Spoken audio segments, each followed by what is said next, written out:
I just want to do a little video on brackish waterfish.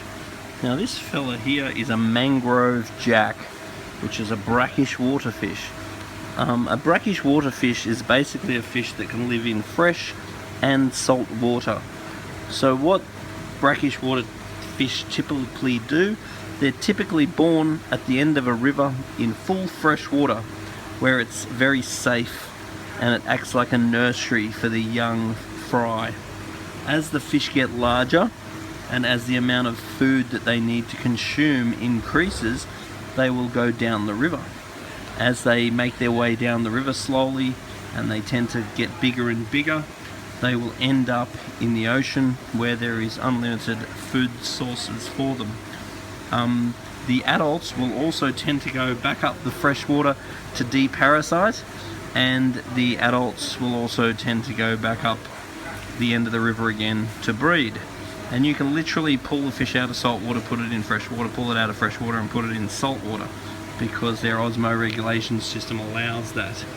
Now, as far as setting up a tank for these guys, most of these fish are either aggressive or quite picky, as in nippy towards each other.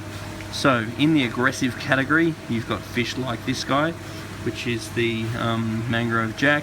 You've got other big, boisterous, gluttonous fish such as your barramundi. So all these sorts of fish, if you're going to keep them in an aquarium, it is typically easier to keep them in fresh water, but you just make sure you add a fair bit of salt in there. So if you had, say, 2 teaspoons or say 2 grams per litre of salt, that'll just put a bit of salt in, help their body slime, help their osmoregulation system, and allow you to do very well with them. And you want to have the pH high because they do not tolerate acid water.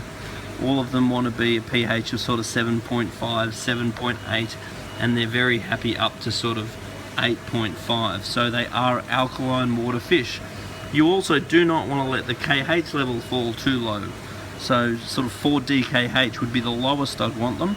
I'd really want them up between 8 and 12 DKH because they do better like that.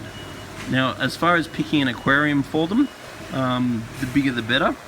You want to make sure the aquarium has heaps of oxygen, and you want to make sure the aquarium has heaps of filtration, because most of the species do get quite large, so therefore you will need to accommodate them as they grow. So they might be small and cute at the start, but as they get bigger and bigger, you may find they start to become more aggressive and they become more hungry and gluttonous and so forth. So you need to be able to accommodate a large fish. And if you are growing them up from small, you find that you want to try and get more of them than you need, because if you grow up these fish in a busy environment with plenty of fish, they tend to be more social. If you just get one Mangrove Jack and put it in a tank all by itself when it's growing up, then it will tend to be more aggressive. And if you do feed it live food, like a lot of people will, you'll make it super aggressive.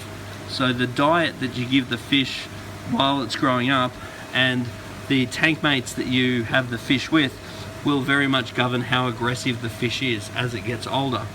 So some other species of fish that you might consider are things like your scats and your mono angels, and that style of brackish water fish that are a schooling fish.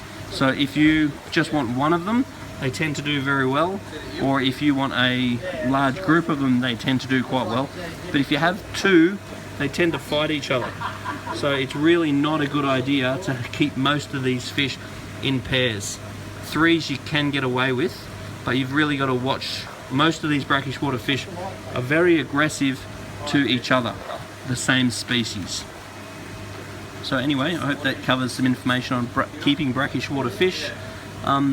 Also food, you really want to feed them very good food, because they do eat a fair bit. You will find them quite messy, so stick with high quality foods like Danichi, which will reduce your waste output and keep your aquarium nice and clean for you. So anyway, if you've got more comments or questions on keeping brackish water fish, and just put a comment at the bottom of this video.